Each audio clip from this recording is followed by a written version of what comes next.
So let's dive in to Spyro the Dragon.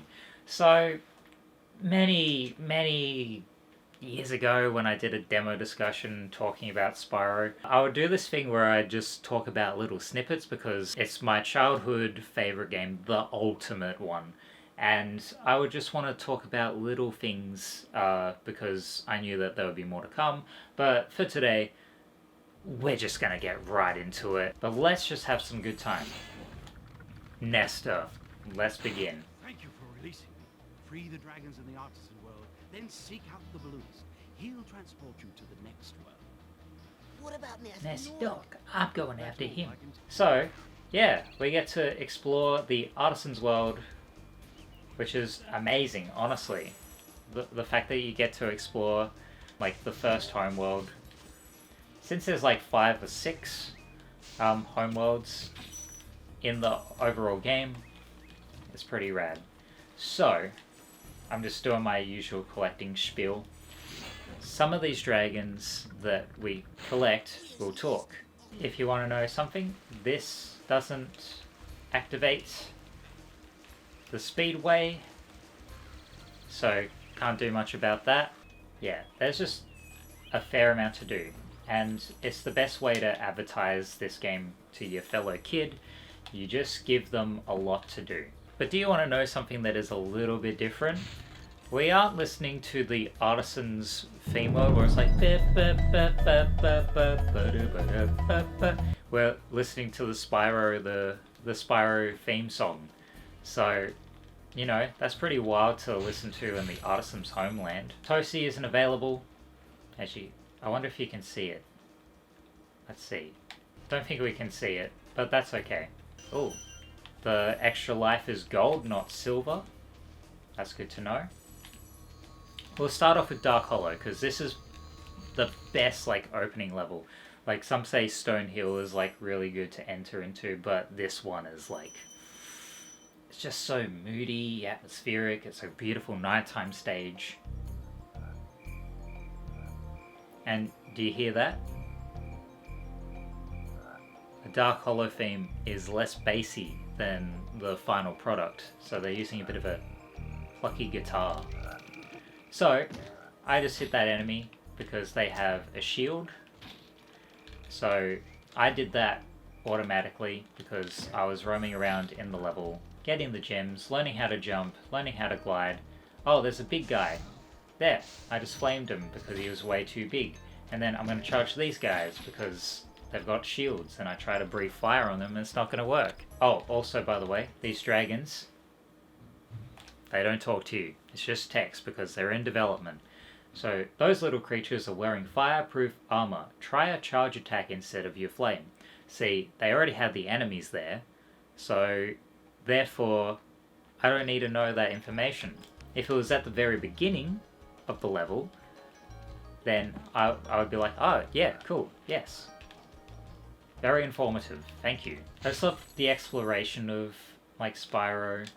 I think as a kid, you see it as this massive world. It's so vast and open.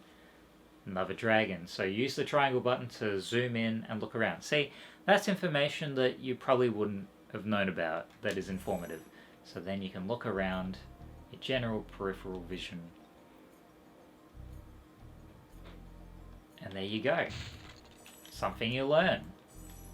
So I've got a bit of a guarantee that a lot of us as kids, when we picked up the key, we forgot to go back to the treasure chest. There we go, got it. Ooh, that's a little bit of a different sound. Big enemies cannot be charged, but there are other ways to defeat them. Use your wits and don't forget your flame. See, a little bit too late to the party because I have just completed the level, and if you're a kid, you've already seen at least 3 of them and have used the flame attack. Like, maybe if this is intended for like 4 to 5 year olds that don't really understand what a video game is, that's understandable, but I don't know. You could do it all earlier on anyway. See, that was a weird sound. I just love that it plants you in like this, right in front of the hedge. Bop, bop, bop, bop, bop, you're dead. Come And we get the little orbs after defeating the enemies. That's good to know. button twice to glide. And don't be afraid. Of what? Yep. Thanks for letting me know. So, there we go. Town Square is unavailable. It is blocked by a mound of concrete. So, won't be entering that today. Oh well. The only levels are Stonehill and Dark Hollow. Oh yeah, I have to go back up. My first game was Spyro 2, and that was how I was introduced to the franchise. It's my favorite game. Me playing it, it's my first childhood game and stuff. It's still my favorite because I know so much about it. I love to try to speedrun it. One thing that I do every birthday is 100% complete Spyro on different systems, on different console. Do you notice something different? Stonehill. The background music isn't that. It is the end credits for the Spyro game. Yeah, this is Stonehill. Majestic open level that you wouldn't believe exists, but it just does. Spinach puff. That's what I always thought the goat said. Oh yeah, here's something cool. You can do a roll. This is really fun to do. Watch the dragonfly Spyro. Its color indicates its power to protect you. Thank you very much. We're at the end of the level. This vortex will take you back to the artisan home where you can enter the other artisans' lands. If you want to continue exploring, then do not step into the vortex. Basically with that, it means if you entered Stonehill first, that's great information to know.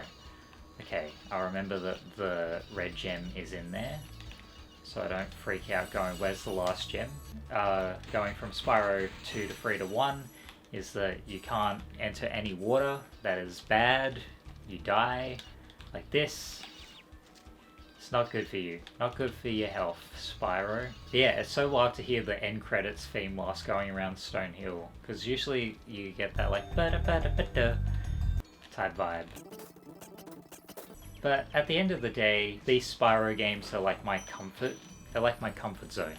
For the longest glide, press the X button to jump, and try pressing the triangle button to drop in mid-flight. No hover. Are we gonna get a na-na-na-na-na?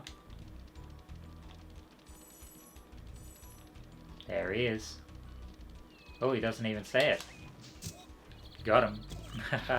Also, I love the force field here. What? The skybox is amazing. Like some of the best skyboxes in a video game, honestly. And there's going to be plenty of Spyro in later demo discussions, so that's going to be a lot of fun to cover. And I'll do my best to not repeat myself and come up with some more interesting things to talk about. But yeah, I pretty much have mentioned all the things that are different from like the main game to the demo. Did I? No. There's still the well. Drink full. When you free a dragon or step on a dragon platform, you are saving your progress in the level. Let's do that. Well, you can't do it because there's no save, so oh well. And we did it, returning home.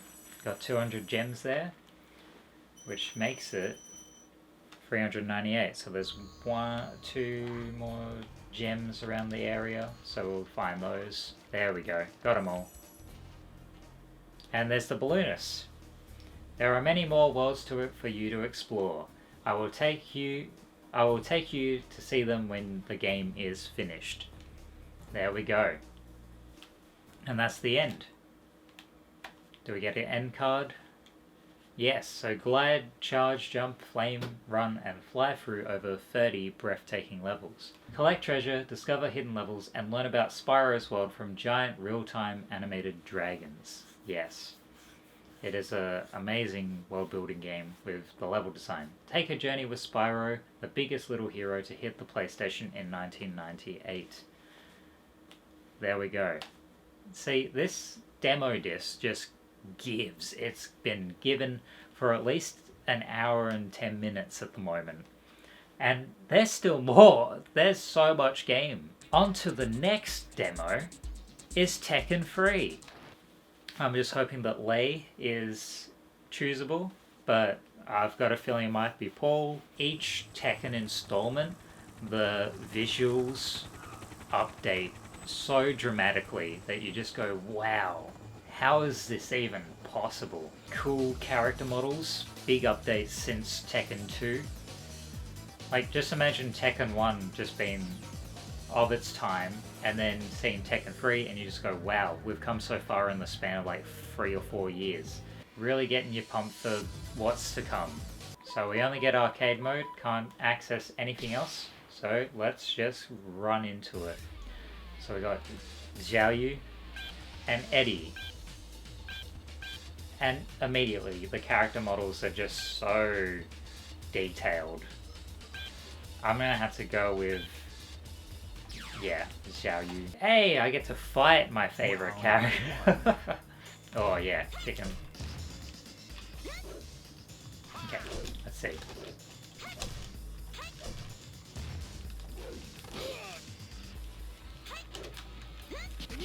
Yeah, that's a good hit. It's on easy mode, but that's okay. I don't mind that. Around the local area, in the city that I live around, there's a place called Replay Bar, and they have Tekken 3 on arcade. And yeah, it's always a fun time. I love the backgrounds, and I love how amazing the character models look. Like, you can see that Lei has like his police badge and the handcuffs. Yeah, just so smooth. Smooth animations. Their faces look weird, but you can't worry about that. And that was it. Then we get this cool...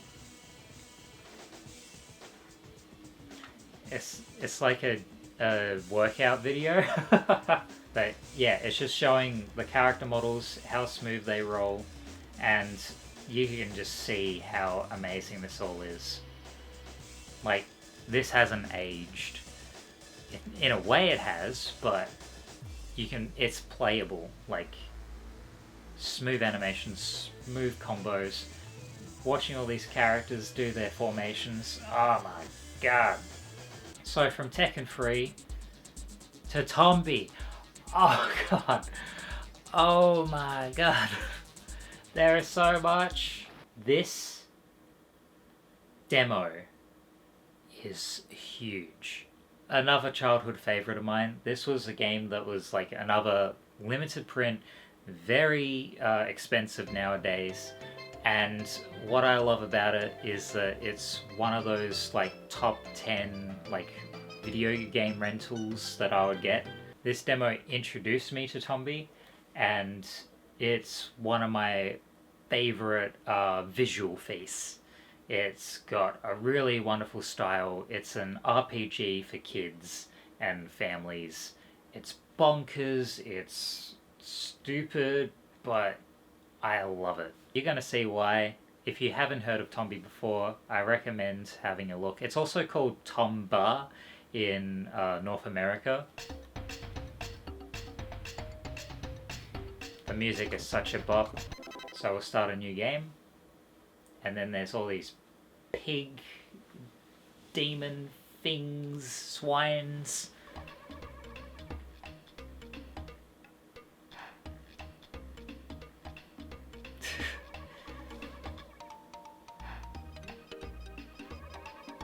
The music is so good. I feel like I'm on holiday. My interpretation of this is a modern version of Chuck Rock, which was another old school platformer where you're a caveman type person and you're trying to save the world. So yeah, this is something you can do in the game. You can jump onto enemies, you jump again, and then you throw them. Isn't that cool? So you can use this blackjack. But why would you do that? Also there's there's the frog. Gotta get the frog. No! He stopped me! And it's got a bit of a 2.5DS thing about it. So then you have this 5-second animation of what's beyond. That's where we want to go. But it's not available yet. Magic of this game is not only the animations and the weight and like watch this, sliding down a farting tree, but do you want to see something cool? Yes, this is a 2.5D game. Oh, and whoops. So with enemies, you can pick them up and throw them and kill them. You can also hit them with the blackjack and knock them out. So an irritating thing is, like, you can't see much of what's in the background. Also, I love these purple flower things. And Furious Tornado acquired. I am the Furious Tornado. And then we get our item, which is the Furious Tornado. And it unlocks a bit more. Now, why was this, like, so good as a kid? Because it just visually, mentally, it's challenging. It's got a lot of weird stuff in it to make you go, wow. It just feels like a game that wouldn't exist, but it just does. It's very childish. Very childish. There's lots of wacky characters to come across, and it's a wacky setup overall. So we're gonna slap. I just love the sound effects too. It's just like you're slapping onto the environment. Another chick. Grab it. We're gonna go this way. Okay, we're progressing further through the game. So now we can swing across these trees. It's kind of a bit scary because you're trying to swing across and then you get a bit of a slippery... Oh dear. Get this, get that, get the chick. Acquired. So that's for a specific quest that is coming up.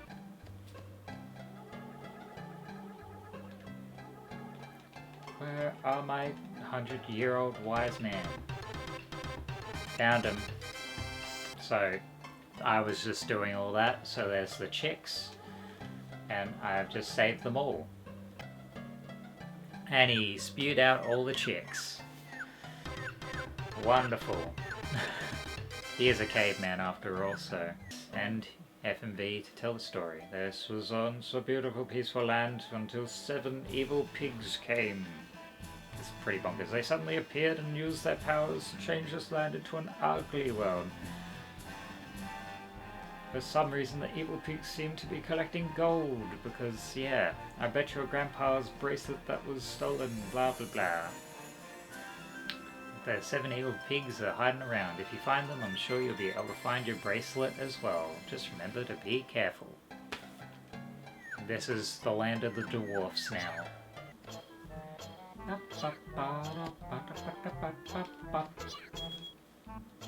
Also, I love this rope anime. The rope. So cool. Oh yeah, that's right, you have to learn their language by jumping on them. Because of course. Can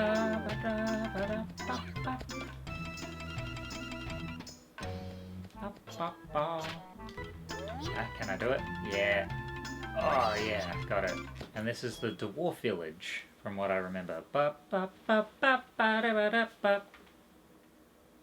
When it gets to it. Yeah. So then it turns into a bit of like a Final Fantasy game.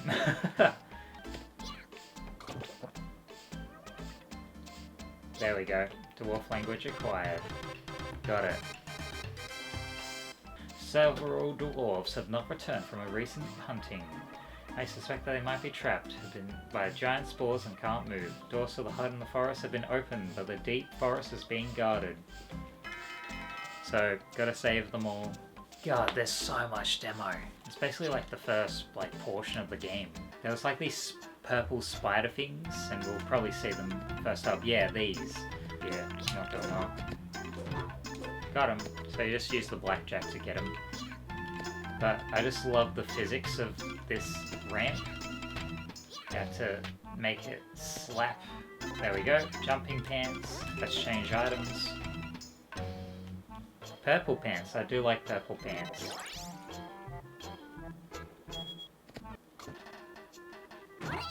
take that. So I gotta use the blackjack to make the platforms a bit more easier going. I'm a platforming legend in these parts of town. Not really. Okay, 6 dwarves remaining. Oh, he's very happy.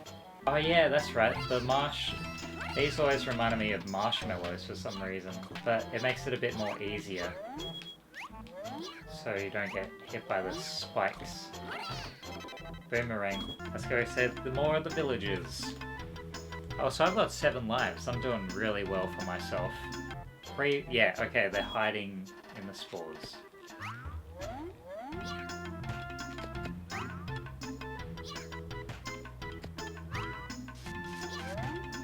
Two. Always happy to rescue a puppy. Baron. Okay, we saved Baron the dog. So that was Tombi, an amazing game and an amazing demo. There was so much that I actually zoned in away from my horizons and my surroundings, all that sort of stuff. But I've got Tombi 1 and I've got Tombi 2 on the PlayStation 1, so all is fine with the world. It's not over. We've got another goddamn demo. Treasure of the Deep. Oh my god. Treasures of the Deep. Got a lovely submarine, we got fish, we got weird creatures, and treasure. Of course we got treasure. I'll do my best to retrieve the Vatican Cross and defeat the pirates. This is going to be a nice change of pace. And I love the music already. Okay, we can strafe. X is to shoot. R1 is to drive, which is very surprising. Okay. And there's treasure. I'm being fined. I didn't mean to. It's just like a nice... I kind of wish this was just a relaxing game, more or less. But no, I'm attacking enemies. Oh, glass shattering. And I died. The game's music is really relaxing, whereas the actual game itself is pretty intimidating, despite being in a nice environment. Just want to get that last thing on the radar. I think I would admire this game. I would boost up the music though, like tenfold. I don't really know what I'm doing. Ah, there we go. Just a big eel. Just casually. There we go. Get the treasure.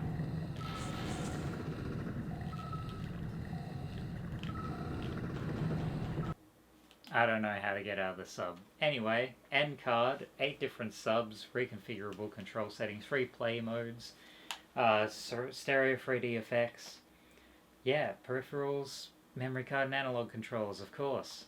Summer 1998. Awesome. So, yeah, that one's fine. It's a very fun little game that you can play and enjoy. So going from Treasures of the Deep, we have Blitter Boy, which is a Net Eurose game, which was created by Chris Chadwick on the Net Eurose amateur PlayStation system, winner of the Net Eurose 1 first anniversary competition in association with Edge magazine.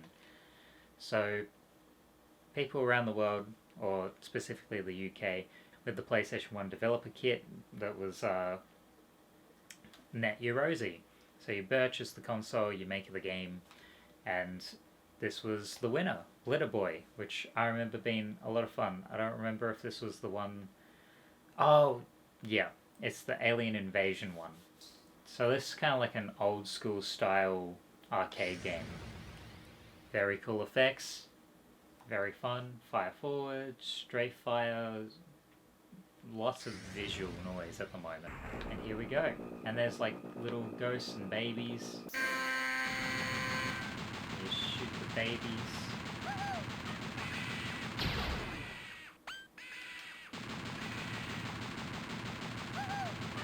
But it's... yeah, and then you can shoot fruit drops at them. It's a very interesting game. And it's visually nice. I like it. And that was it. Yeah, area cleared. So that's a pretty much straightforward demonstration of what the game is all about. Nice transition.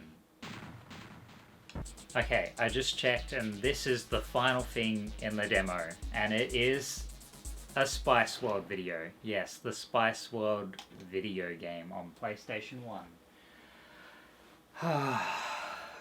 It's gonna be copyright. I'm just gonna put music in the background, but spice up your life. They don't just sing, they look horrible. Interviews, wow. Dancing. Oh god. I've actually got this game, haven't played it, but it looks like something. Whoever thought this was a great idea, I have no clue who you are, but spice up. If you like the Spice Girls, like, this is probably like gonna be a fun 30-minute game. After all the stuff that we've gone through, we have to end it on something very mediocre. And like, it was a thing of the time. There was like the Spice Girls movie and music videos, and you know, it's of the time. S Club 7s and Spice Girls, UK, British bands, where they're a group and they have choreography.